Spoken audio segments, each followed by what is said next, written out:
We're back again after a week layoff. Moving layoff. Yeah, a moving layoff for you, and for most other people would have just thought Memorial Day weekend. So that's right. You didn't have to give the clue away. I didn't even know it was a holiday weekend until the movers asked me. So whatever. There's no holidays, but I am back. As you can see, there's still boxes back here. It's still a nightmare and a mess, but I'm back, and you're back, and we've got a big name to talk about in Arch Manning. So, first of all, you've been through this 100 billion years like me. People say he's the most anticipated and covered recruit in history. I don't think he is. I really don't. And I think people forget about the madness surrounding Tim Tebow and also the Jimmy Clausen stuff. Did you have either of those guys? You never had either of those guys at your camp. They were really before, because if you remember, we were doing freshmen, sophomores in the beginning, like so to take the time, we would have been like Tyrod Taylor. That would have been like the first guy. That would have been and Joe Hayden. Yep. Those were the first two guys. So I think Clausen would have been a little older than those guys. I think Taj Boyd too was one of your first ones. Taj Boyd, yep. Yeah. So Jimmy would have never gone to a camp ever. And not that he's a jerk or anything. He was a good kid. I liked him. I saw him in person a couple times, but it just didn't need it. Had a billion offers, and somebody, I don't know who it was who called him the LeBron James of high school football, but even before then, Tebow, when I first started covering recruiting back in the day, his decision between Alabama and Florida was so anticipated. He was such a big name. He put up those crazy numbers at Nice. He went to Nike camps and benched 40 times, and it was just nuts. Wow. With Tebow. Yeah, he was putting up. Remember when Joe Hayden was putting up those crazy numbers? Right.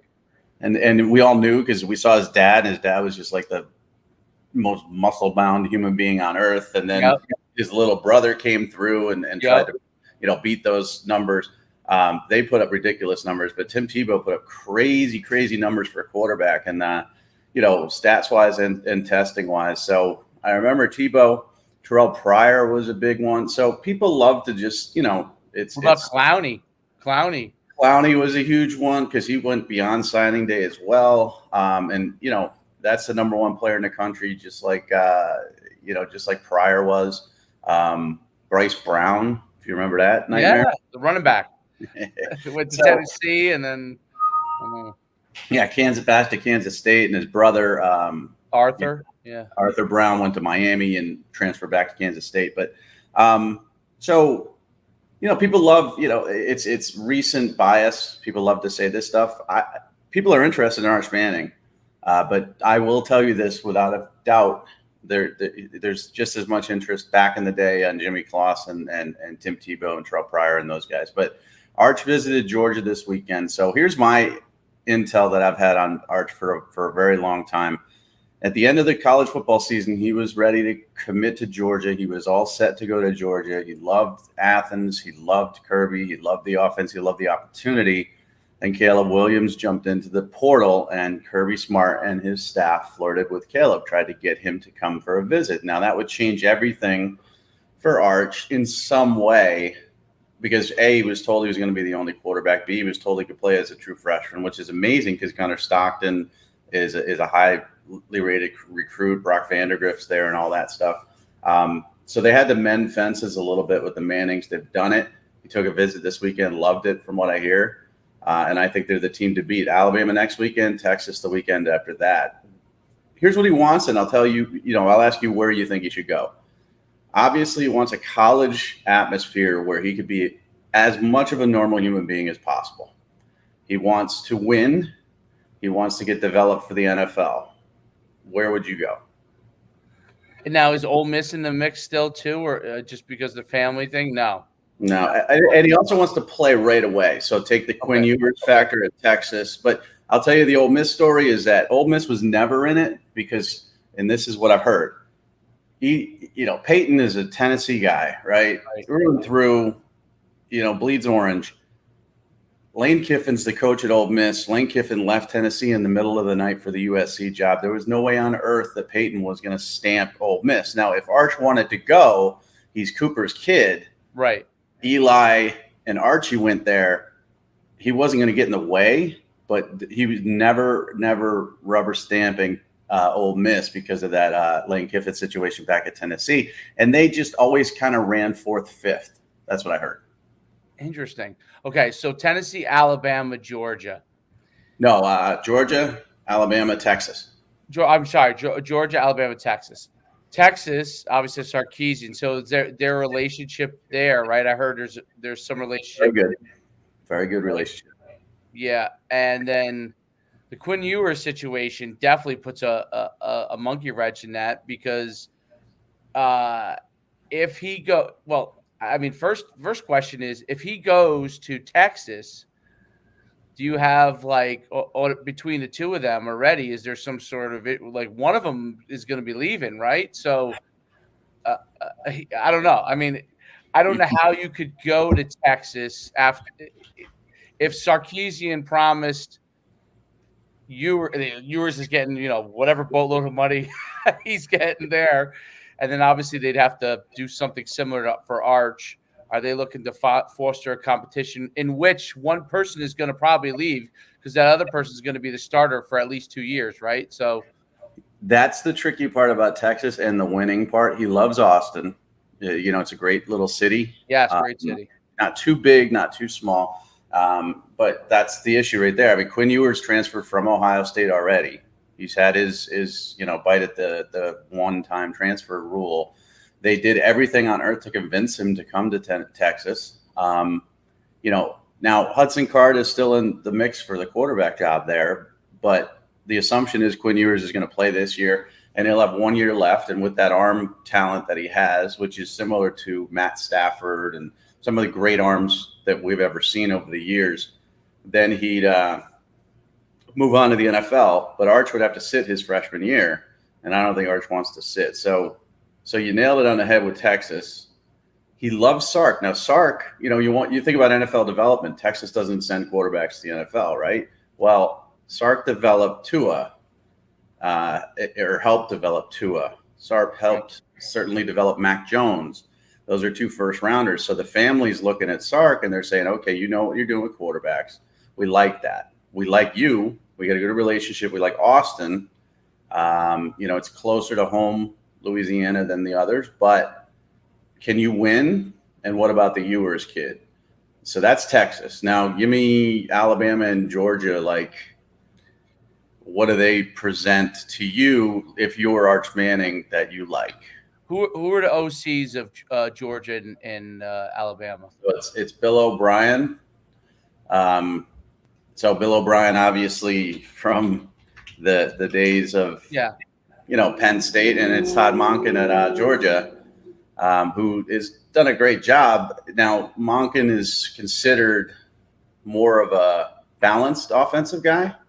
Bill O'Brien's a balanced offensive guy, but Alabama hasn't been balanced. They've been throwing the ball pretty good lately. So it's Monken and 2 defensive coaches in Kirby and Nick Saban, but it's Monken and Bill O'Brien. And Monken's also been to the NFL now too, right? Because that's where he went after Southern Miss. He was with the Browns, yeah. So he's got the NFL pedigree. So does Bill O'Brien, right? Because he was the head coach. If it was me, I look at Kirby Smart now and Nick Saban on this. I'm not saying they're on the same level of accomplishment wise, but as far as a young prospect, probably I would look at that as pretty much a wash, right? Nick Saban's the guru.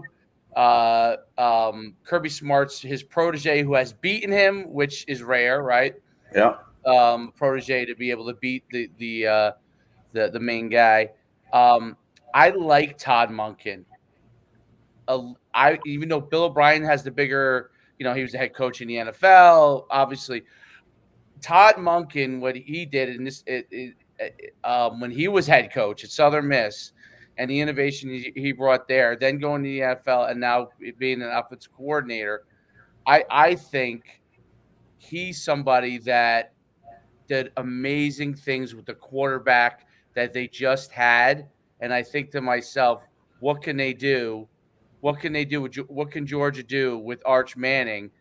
They did. What was the quarterback? He was unbelievable, even though he Oh, was Stetson Bennett, the right. walk-on. He was a walk-on, right? Walk-on, correct? Yeah. Right. So, I mean, if you're talking quote unquote talent levels, what you say, I'm not talking grit or anything like. Obviously, Stenson did things, above and beyond. Um, you'd have to say, if I was a parent, I'd say, wow, look what they did with Stetson. If Arch gets in there at 6'5", whatever he's 6'4", with all the skills that he has, the ability to throw, he actually moves pretty well. He's got more Cooper movement than Peyton movement, but with Peyton's throwing ability, the Eli Peyton throwing ability, I would almost think if Georgia has everything else that Alabama has, which I'm certain they probably do, or they're pretty close, then I would say, hey, if they did that with this player, what can they do with my son? Where I look at Alabama as I'm going to give you a rock star offensive coordinator, which is Bill O'Brien, right? And Bill O'Brien, rock star, may be gone. Now, all of them may be gone at some point. I mean, that's just how it is. But we're going to do things a certain way. I would think that Georgia might customize almost everything to what Arch Manning does. And that's why, as a parent, I would think that would be if all things were equal. And then obviously not all things are equal, but let's say they all were equal. That's where I would lean. Yeah. So Bryce Young's going to be gone after this year to the NFL. Jalen Milroe, who is from Texas, who had committed to Texas and flipped to Alabama, is awesome as a backup. Now, nobody's really seen him except for the spring game this year, but he's got a ton of talent, huge kid. They got Ty Simpson last year, who some people had as a 5-star quarterback. So that's the Alabama depth chart situation there. And Georgia's got Bennett, who's going to be gone after this year. He's a redshirt senior. Carson Beck, Brock Vandegrift, Gunnar Stockton. So some unproven guys that haven't really seen a lot of time. And so, but Georgia doesn't produce quarterbacks in the NFL. And Todd Monken, I'm playing devil's advocate here. Yeah, absolutely. In the NFL, struggled a little bit with Tampa Bay because he had, Jameis Winston. That didn't work out. And Cleveland, with Baker. Now, he didn't really develop until the one season, but he was only there for, I don't know. He wasn't there for a long time. But his record at Southern Miss, 1-11 to 3-9 to 9-5, to a bowl game, is impressive. Then he jumped to the NFL for Tampa and didn't really have a ton of success with Jameis. Then he went from Tampa to Cleveland, didn't have a ton of success with Baker. Now comes back to college and has great success with a walk-on quarterback, as you said. So there's so many factors here. I mean, winning, I think you go number 1 Alabama, 2 Georgia, 3 Texas. That's clear. But that's clear. 1 Alabama, 2 Georgia, even though Georgia just beat them last year. Playing time opportunity looks like Georgia won to me, and then Alabama and Texas kind of tied. Both. He likes Athens. I heard he didn't like Tuscaloosa that much, but I don't know if that's true. I think city-wise, his favorite is Austin. I think number 2 is Athens, and then Tuscaloosa is after that. The only place I've never been is where? Tuscaloosa. So yes, Tuscaloosa. Never? You've been everywhere. I've been everywhere. I've been to Birmingham 9 million times, and we never just kind of cruised over there. Wow. So I can't. That's the only thing I can't judge. I can only judge, obviously, Austin. Austin's incredible, and Athens is. I've been at Athens after a game, and that's pretty incredible. It is, and Austin's. Athens is a little college town. Right. Whereas Austin's a little city. Right. Austin's kind of hipster. And again, the young kids, I mean, he's 18 years old. That's probably something he really likes. And you can do anything and get to anywhere you want in Austin. And so I had heard Austin was his favorite college town, followed by Athens. I had heard the best relationship was with Sark. I had heard the concerns were certainly winning and not yours as much. I think if you got Ewers and Manning there, you've got a potential issue and problem because that's two huge names. I mean, you're talking about Quinn Ewers is one of the biggest names in NIL, from this for NIL era, number one overall player. And then you got Arch, number one overall player. And that never, ever works out well. I mean, Georgia had, who was the kid from the West Coast? Eason, a quarterback, 5-star. Then they had Fromm, 5-star. Then they had Fields, 5-star, right? So Eason left, Fromm stayed, Fields left. You can't make 3 5-star quarterbacks happy. You can't make 2 5-star quarterbacks happy. It just doesn't happen. And Georgia does not have. I mean, they got Vandegrift, who was a 5-star. He would leave, I think, if Arch committed to Georgia. Bryce Young's gone. And then you got, Ty Simpson and Milroe back there. So it's intriguing to me. I think he's going to Georgia. That's my guess. I heard his visit went well. I expected it to go well. I mean, when do you hear about a visit sucking? It just never sucks, right? Personally, I wouldn't want to recruit him. I wouldn't. And this is nothing against the kid. Explain that. Too much attention, man. I would rather have a very talented kid with the last name Smith or Rodriguez or freaking anything but Manning. Anything. I don't want that headache if I'm Kirby Smart or Nick Saban. Sark, okay. You need to make a splash. You need to make everybody happy. Texas stinks. They need to get better. But if I'm Saban and Kirby, it's not that I'm not recruiting them, but I like what Saban did. I mean, that Manning said they want to be the only quarterback in this class. And Saban acquiesced for a while. And he said, screw it.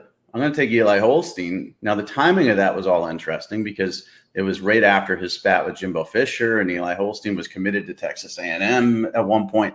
I don't think it was personal, but he just said, listen, I got to take a quarterback. Now, if you still want to come here, Arch, come on board, but you're coming in with Eli Holstein. And you remember years ago, was it Brad Stewart? You remember that name at all? No. I don't know if that's the name, but Peyton Manning went into Tennessee with another 5-star quarterback. Oh, okay.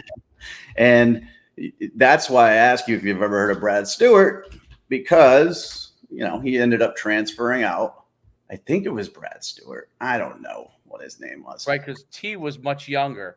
He was like a freshman when Peyton was. Yeah. So Peyton Manning, QB with him at Vols. What the hell was his name? It's not coming up. Anyways, they had another great quarterback, and it just didn't work out. So I just listen. You're winning national championships at Georgia.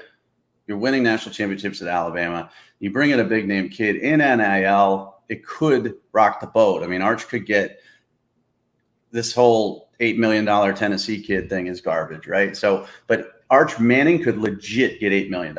He could because of that name. His brothers, his uncles are already signed with a multi-billion-dollar marketing firm.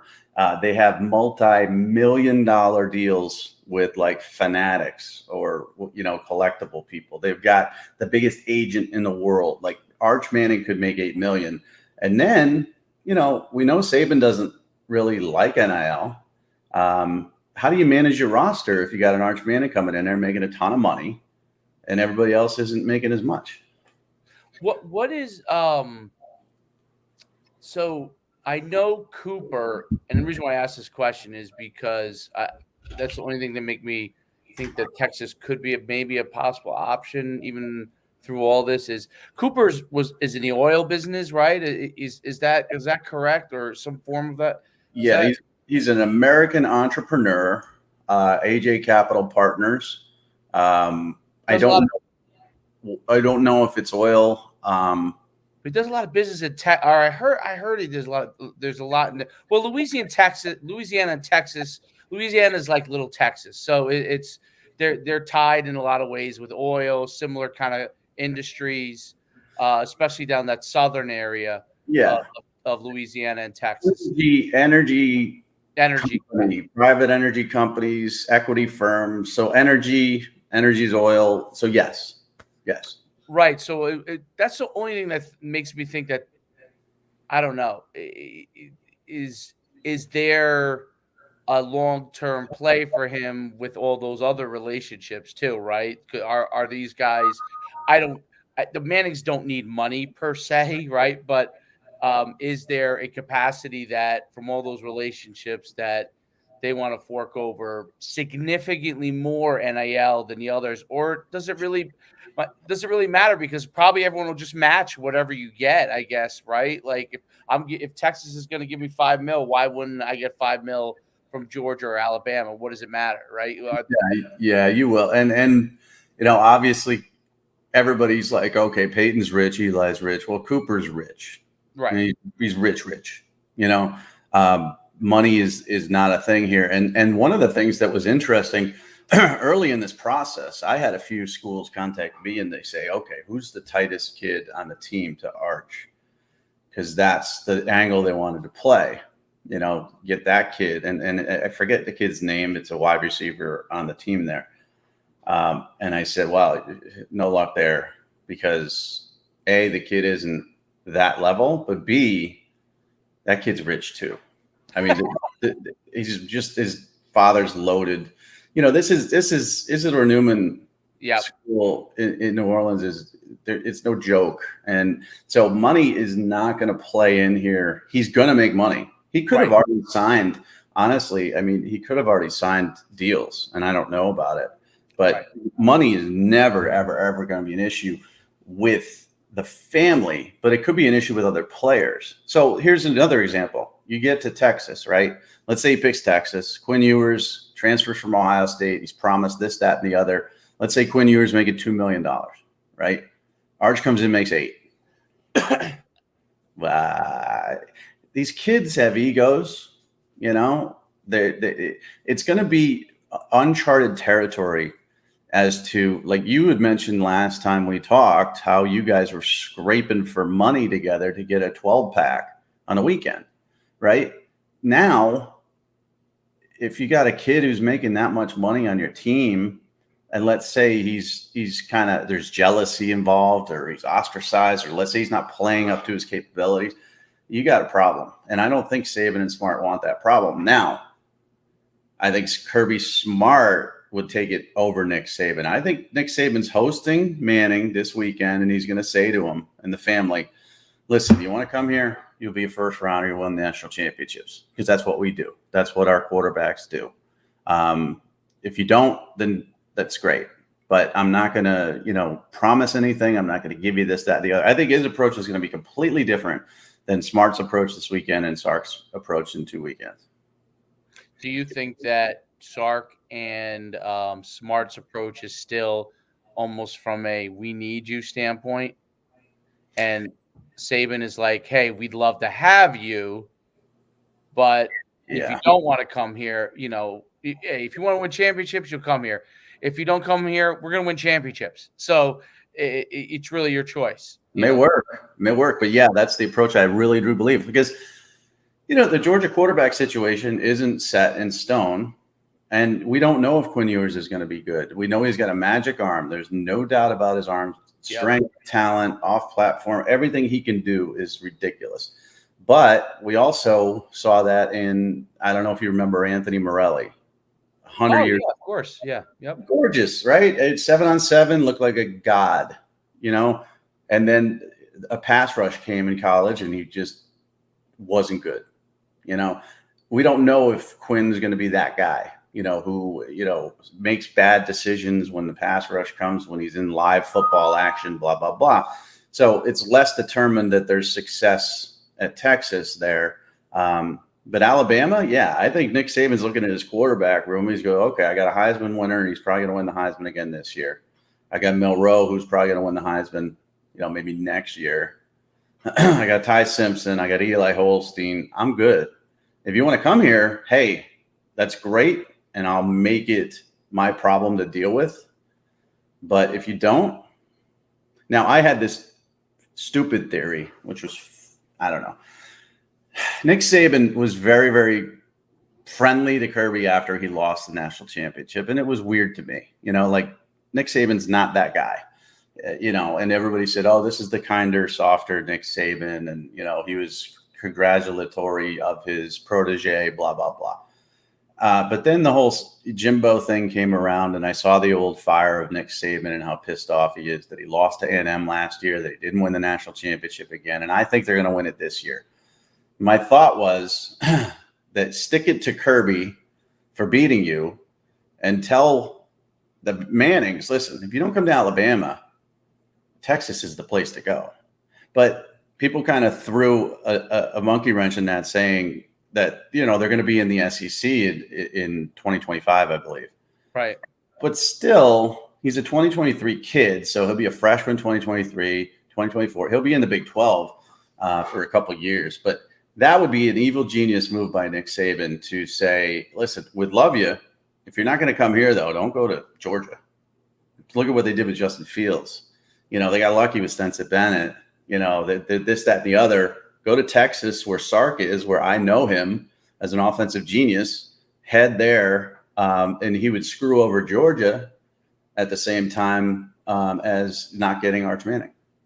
It's a really interesting theory. And I think the part about where he said he got lucky with Stetson Bennett, meaning I think you could partially pitch that and say Stetson Bennett was an underappreciated one of these, he's not the same level as Johnny Manziel, but Johnny Manziel type players where he just has magic, and he's got that magic kind of thing going on for college. And if you gave a guy like that the opportunity, put him in the right situation, he could have did it everywhere. He was just an underappreciated person for whatever reason that is. And you could point and say that could have been not coaching, and Stetson Bennett was just that kind of a guy. Or right? The defense completely carried that team. True. You could just say that. Listen, that was once in a lifetime defense. They gave up 54 points the whole freaking season. It was unbelievable. Never going to happen again.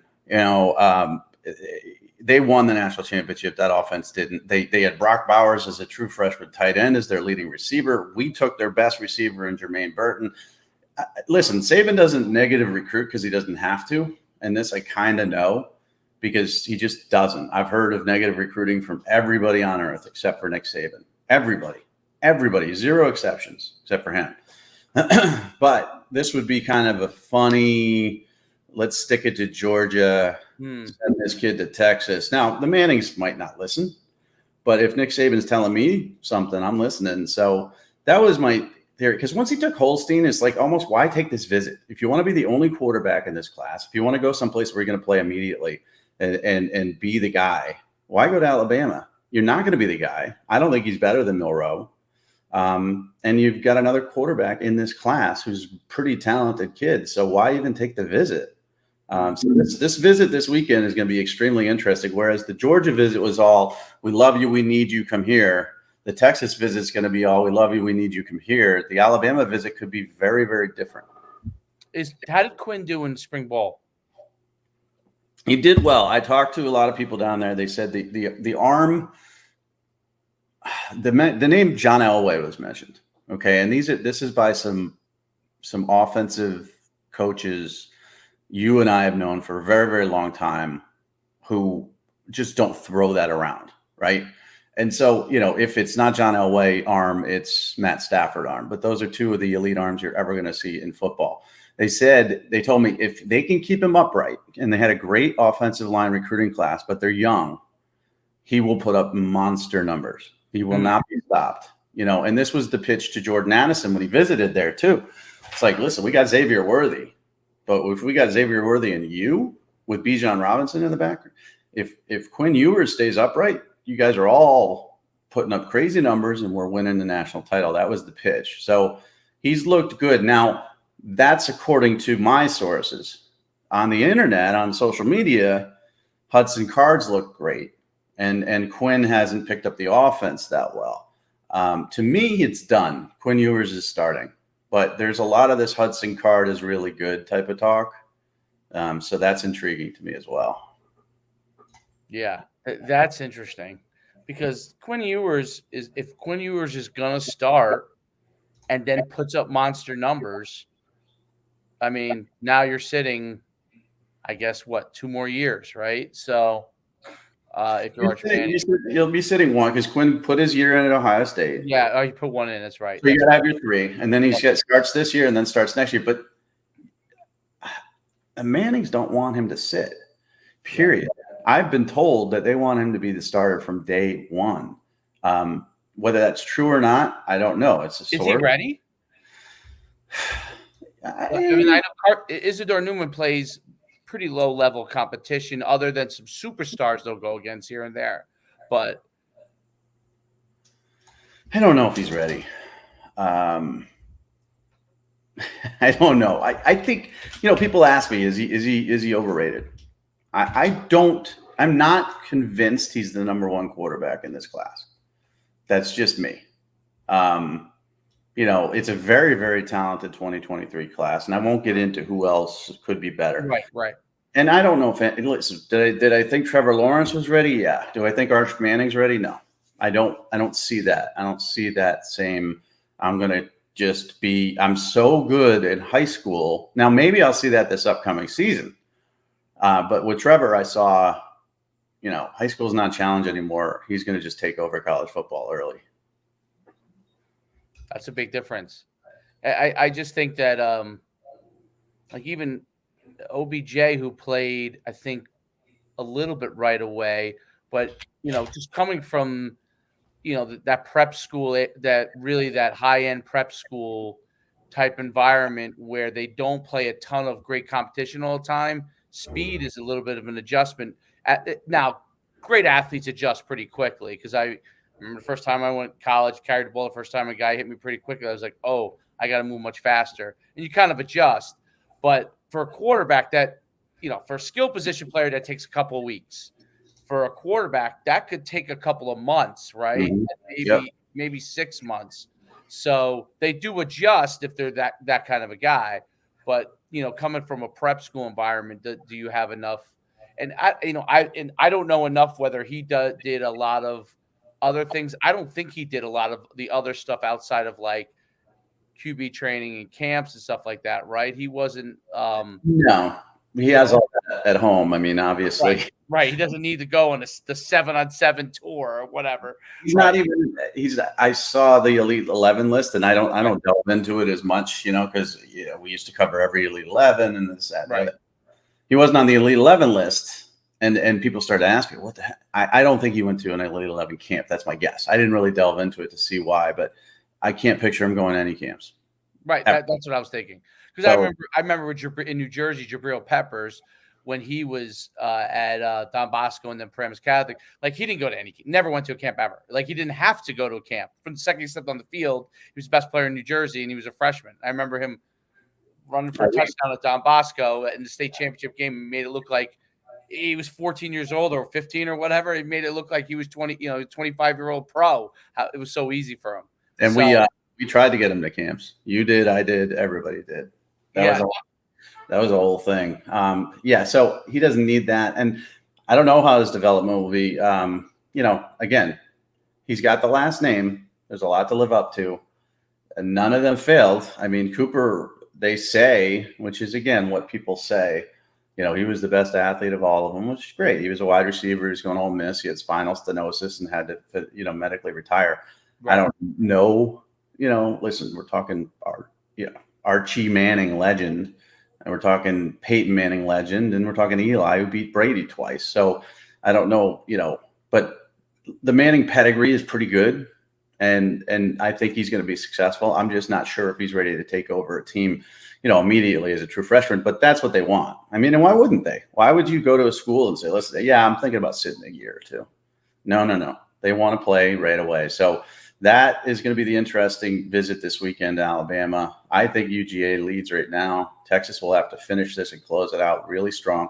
Here's the other thing. If he commits to Texas, let's say he commits to Texas in June, and they get throttled by Alabama and Oklahoma in their first 4 games or 5 games, he might decommit because Sark will be on the hot seat. If they lose to Bama by 30 and Oklahoma by 30, which could happen, then he's on the hot seat. He was on the hot seat last year as a first-year coach. So, but let's get to kids who don't get the attention that Arch Manning does. Sure. I do get tired of talking about Arch Manning, but then every time I want to get on a podcast, I feel like I have to talk about him because, maybe he is the most touted recruit ever. I don't know. Did I do this with Jimmy Clausen? Jimmy Clausen, we knew where he was going to go. That was easy. We knew. Charlie Weiss turned down Mitch Mustaine. Mitch Mustaine wanted to decommit from Arkansas and go to Notre Dame in 2006, I think it was. And Charlie Weiss said, nope, I got Jimmy Clausen, period. And I'm saving that spot for him in 2007. So there was a lot less intrigue with him, whereas prior was the whole dad wants him to visit Penn State at the last second. He wanted to go to Ohio State. Rich Rodriguez was hired at Michigan that year, which would be perfect offense for Pryor. So he was thinking about Michigan, and that was a whole mess. And then Clowney, we all knew was going to go to South Carolina. Everybody knew it. I did talk to his old coach, Bobby Carroll, recently, and he told me Alabama almost got Clowney. Almost. He was done to South Carolina. It was done. There were so many political issues in state that he took the visit to Clemson out of politeness, but he was never going to go there. He was done. Like the name was embroidered on the jersey. And he visits Alabama, and he came back, and he's like, I love it there. I think I want to go there. And then all the powers that be in the state of South Carolina converged on him, and he ended up going to South Carolina. So anyways, that's a side story about him. So exposure. You were talking about Juju Lewis, 2026 quarterback. I'm looking at his Twitter profile, and I'm seeing him smiling here with Nick Saban getting offered by the GOAT on June 4th. Yep. A talented kid, right? But the marketing that has been done and the early promotion that has been done, by his family has been crucial in his name getting out there. And that's part of what we're offering. Now, we're not going to make you Juju Lewis. We're not going to get you a 3-year early offer to Alabama. But if you don't think marketing is important in recruiting, this kid's a great example of why it is. Yes. I think no longer if you're a talented athlete, you have to also be able to leverage the side of getting your name out there. And that's what we've been able to offer. You'll soon see some of the players that we've been doing this with, and you may already have been seeing it. They are starting to get all kinds of new exposure that they never had before between what me and Mike are doing. It's a unique thing. It really is a unique thing. Never before, I say this and I stand on it, in the modern era of recruiting, have you had two people that have had a following over the last 20 years, Mike obviously being the guru of recruiting for the last 20 plus years, with rivals.com and just his overall presence, from analyzing every 5-star there has been for the last 20 plus years. Okay. And then my side on the camp and recruiting side and coaching. And you're getting a coach that has been doing it in the recruiting side and the number one analyst, arguably in the world, and our following. That's the most important thing, right? Not just what we know, but Right. really our following is our worth. So the people trust what we've been able to put out there over the years. And when we're saying, hey, these players can do this, this, or this, we're giving you a fair perspective, and we want to put everything that you're doing well in light, right? And honestly, that's what Juju Lewis has done a great job. His father's done a great job with that, and the people around him.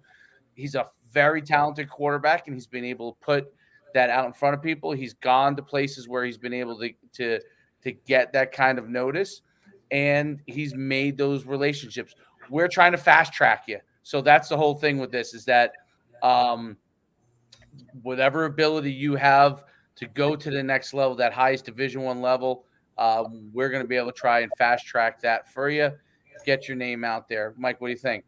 Yeah, so I will tell you this too, is like the kids that we've done so far, some of them I believe are, FBS players for sure.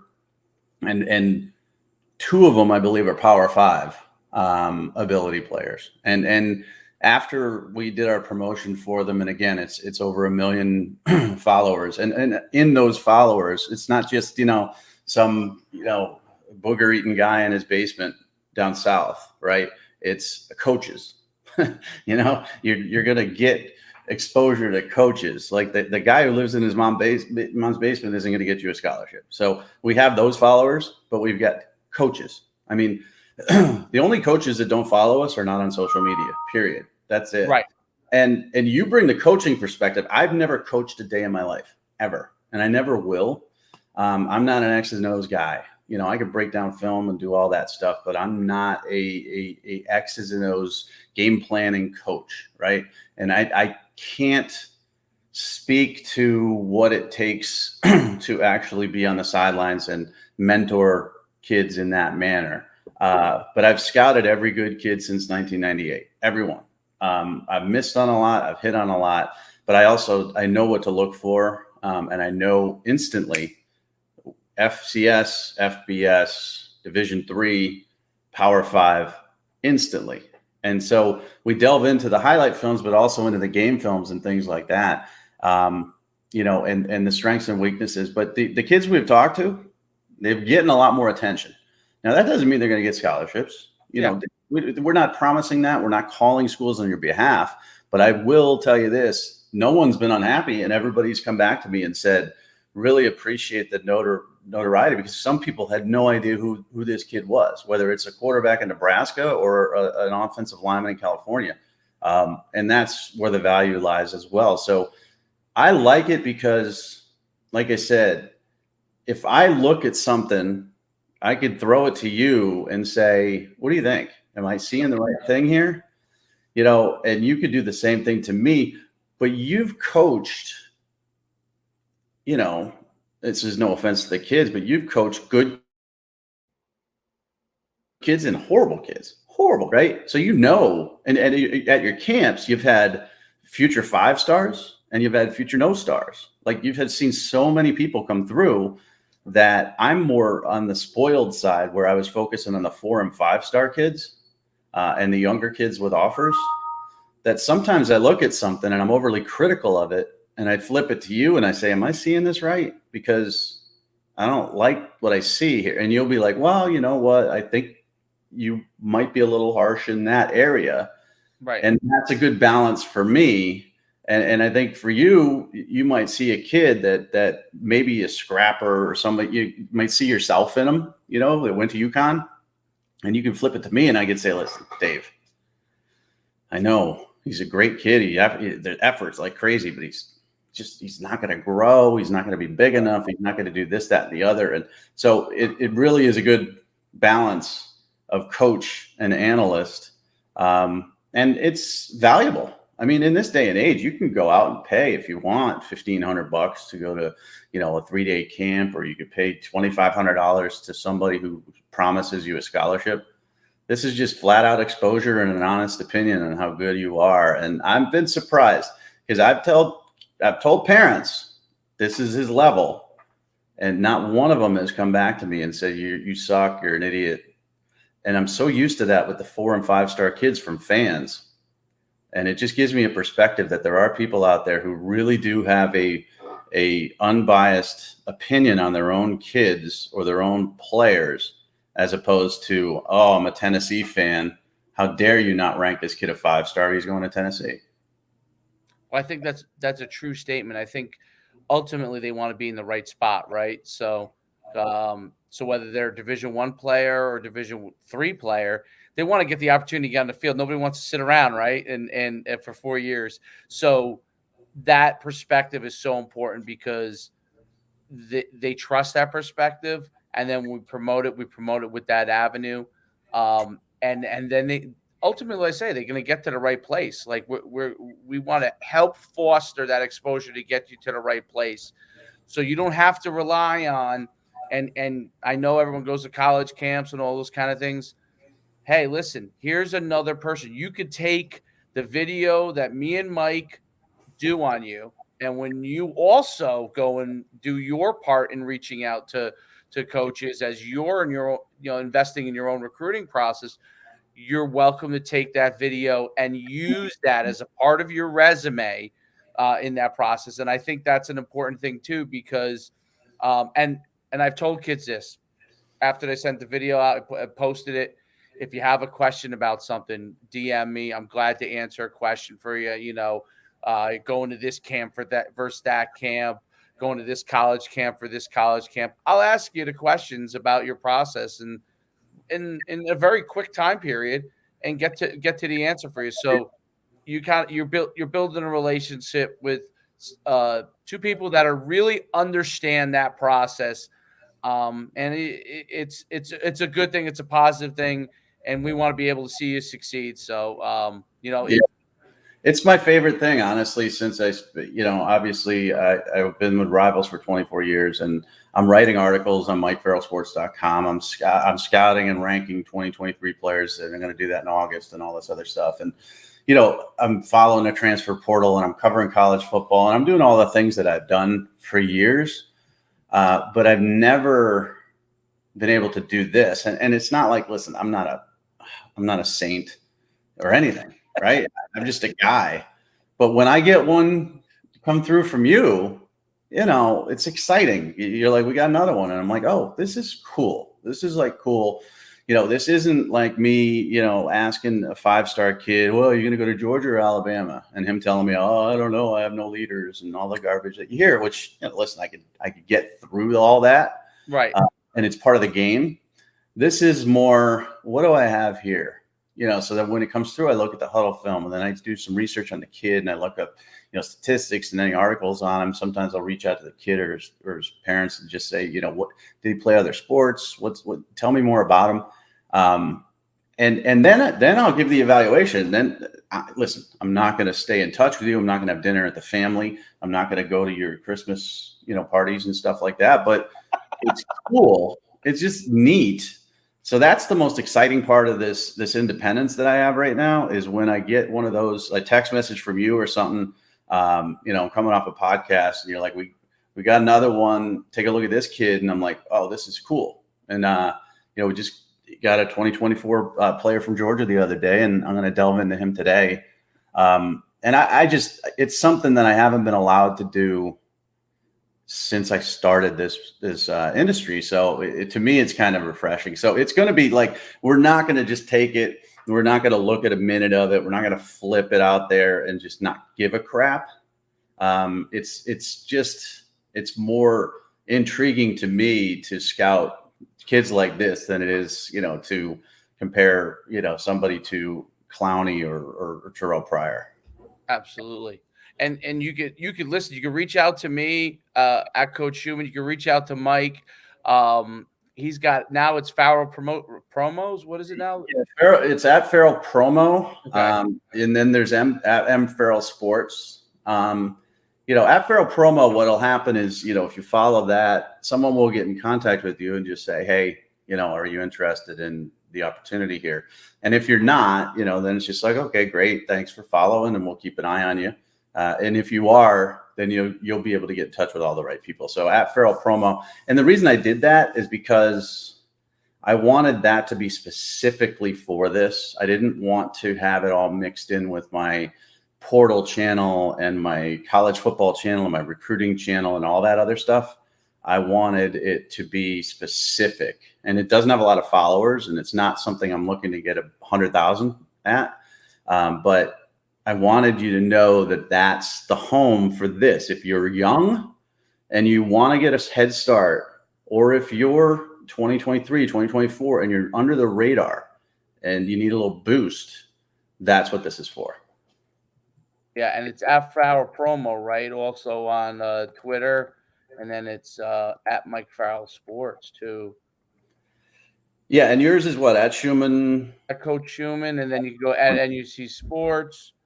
And then, like I said, you see the banner there. That's the direct link. And then here's Mike's and mine, Twitter, social. You could reach out there if you have questions about it. We're glad to help you out. This podcast has really, people, as we cut up this podcast each week and give stuff out there, you're always going to get nuggets from us on what college football, recruiting, NIL. but you're also going to get help with your own potential situation. Yeah, and you just got inside intel on Jadeveon Clowney almost going to Alabama, Mitch Mustaine almost going to Notre Dame, Terrell Pryor and his flirtation with Rich Rod at Michigan. You got Arch Manning intel. You're going to get nuggets like this because we've been around forever. And we have a story about most every good kid. You know, whether it's an experience that I had with him at an all-star game or at a camp or throughout his recruitment, or whether it's, you know, David at his camps when he saw these kids when they were like 9th grade, 10th graders, and as they mature. So the podcast is informational, and then there's the sales part. It's M. Farrell Sports, though. It's not Mike Farrell Sports. I'm sorry. That's all right. You know what? Mike Farrell Sports was too long. Yeah, yeah. Twitter has character limits. So I wanted Farrell Promotions, and I couldn't. So I had to do Farrell Promo because Twitter won't let you have more than X amount of characters on your handle. I don't know why. Let's see if I got it right. There it is. That's the one. I'll leave you on this funny, interesting story. So remember the almost bankrupt me first All-Star game, the All-World game. We had Johnny Manziel and Marcus Mariota on the same team, and I had known about Johnny Manziel a little bit from our camps. He had come to it, but Marcus had dominated the camps. Like, it was in Hawaii, obviously it was a Hawaii camp, but he won like everything there was possible you could win. And so they came, and I was, you know, the head coach of the team that they were on was, you know, Salisbury from Whitehaven in Memphis, right? He was the head coach, and I said, "Oh, how's Marcus Mariota doing?" He said, "Marcus looks great." He's like, "But there's a quarterback on this team that's doing just crazy things, just crazy." And if you look at him, like, you know, like in shorts and a t-shirt, you're not gonna see it, but you got to see what this kid does in the game. You know, I'm sure he's gonna. And it was Johnny Manziel, and it was so funny because you could walk right by, like, literally people don't realize that, but you could walk by Johnny Manziel, and especially back then, he was probably, I don't know what he weighed, maybe $180, $185. You could walk by Johnny Manziel on the street. You would never know that he was a kid who scored 70 touchdowns in high school between rushing and passing in one season. And, but yeah, so then we went to the game, and all of a sudden Marcus Mariota had a little injury and he was out pretty quickly for the game. And Johnny Manziel basically played the whole entire time and was doing just bonker things. And I mean, it was amazing. But that's a good example of two guys that were probably what, three? So each of them was a 3. Most of the schools wanted Johnny Manziel as an athlete / wide receiver. And Marcus Mariota was from Hawaii, so he did one camp on the mainland. And they were both committed to Oregon at the same time, which is, I always find this stuff fascinating. Like, what if this, that, and the other? So when Mariota was brought in, Manziel decommitted because Texas A&M offered him, and he wanted to stay closer to home. What if Mariota was never brought in? What if Texas A&M had never offered him? What would Oregon football look like with Johnny football? And that's 2 Heisman winners that are 3 stars committed to the same school at the same time. So in like May and then June of that year, heading into their senior years, they were both Oregon quarterback commitments. And it's just weird to think about. What if they both stayed committed and the portal wasn't around then? You had to sit out. Would we ever see Johnny Manziel or Marcus Mariota like go on to be as successful if they were both at the same school? But I will tell you this, Oregon, they knew what they were doing back then under Chip with the quarterbacks because they knew who to offer. Yeah, that is the amazing thing. And I think that even spells to the part of that we're talking about here. Like, you know, obviously everybody loves the 5-star, and they're the ones that get the most talk about. The 4 stars get the next most talking about. But there's a ton of guys that are ranked just below those guys that will become the next Marcus Mariota or Johnny Manziel. And they're fantastic players. I mean, obviously, they're Division I players. They're still fantastic players. but they just haven't gotten kind of maybe the notoriety for a variety of different reasons. And Johnny Manziel played in Tivy High School, I think it was, right? Tivy, which was like He's too small. Right, 2A or 3A Yeah. he was.